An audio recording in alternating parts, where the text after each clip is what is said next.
Hey everybody, welcome to my channel. Well, thought I'd do a little video about something that had happened a couple weeks back, and it all has to do with paying attention and noticing things. And I think this is something that is important across the genres of photography. You know, whether you are a street photographer, whether you are, a landscape or nature and wildlife photographer, or even portrait photography, noticing things. I think we as photographers tend to do a better job than most people about noticing things, because it's kind of our job to do that. When you're out, if you're doing any street photography, it's kind of important to be aware of what's going on and maybe be aware of things that are about to happen, in addition to things that are happening at that moment or something that's already happened.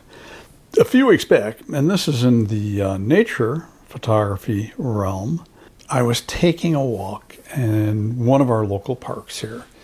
And this park has a little native wildflower garden.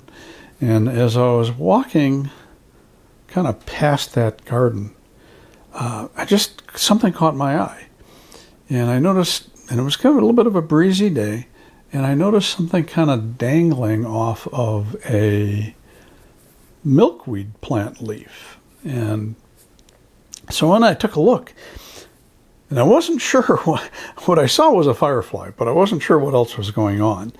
So I pulled out I had my GX9 with me.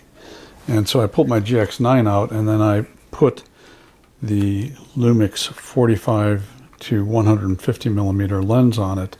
And then also on the front of that, I put on this Canon dual element close-up diopter, which I've talked about these in the past. In fact, I did a video a month or two ago about these. And by the way, these are not the same as the cheap single element close-up diopters you find online. This is actually a very good piece of glass. Unfortunately, Canon does not make these anymore, but if you put it on the front of the 45 to 150, you can get it actually really pretty close. And so I went and I focused on what was going on, and it turns out that it was kind of a nature moment, because what was going on was the firefly was being fed upon by a predator. And here's the shot. And so essentially what's going on here is you have this the common eastern firefly. The scientific name is Photinus pyralis. And then it's being fed on by the nymph. This is not even an adult. This is a nymph of the spined soldier bug. I can't think of the scientific name off the top of my head. I'll put it down below. Spined soldier bugs are in the order Hemiptera, which is what the true bugs are all in the order Hemiptera. And there's a large variety of these things, and some are carnivorous and some are herbivorous and feed on plants. But what's going on here, and the way these bugs feed, is they actually have a proboscis, and they actually drill through the exoskeleton of their prey, and then they inject digestive enzymes into that prey, which kind of liquefies the insides of the prey, and they suck it on out. So this soldier bug has kind of hit the jackpot. And I looked it up, and I found images online where these things, the nymphs, are feeding on things much larger than themselves, including monarch caterpillar. Maybe that's why this thing was hanging out on a milkweed plant, because that's what monarch caterpillars feed on. So it's pretty interesting. What's also interesting about the eastern firefly, the Photinus pyralis, and this is a female. You can tell it's a female because the abdomen where the little light is not completely yellow, where the males are completely yellow.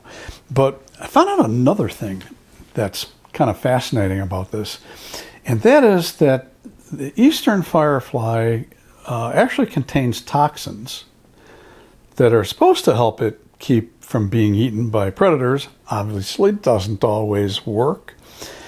But there is another firefly in this area, and it is the Photurus firefly, and they are larger than the common firefly.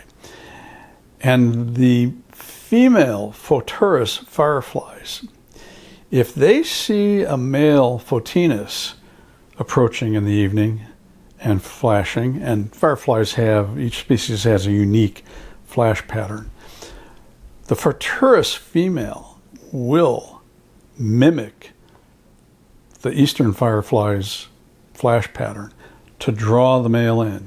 So that male's coming in and he's thinking, gonna get some. And what happens is he gets eaten because the Photurus female eats him. And they're pretty sure the reason the Photurus female does this is they don't have those toxins. And so they eat the male eastern firefly to try and get those toxins into them to help them ward off predators.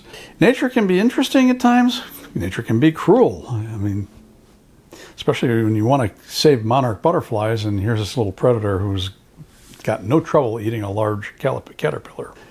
Well, if this was interesting, useful, or something like that, give it a thumbs up. And if you have any questions, comments, or incidents where noticing something was important in getting a photograph, leave a comment down below. Also, I have a Buy Me a Coffee link down below, so if you want to do that, that'd be great. I'm Todd Banner. I will see you in the next video.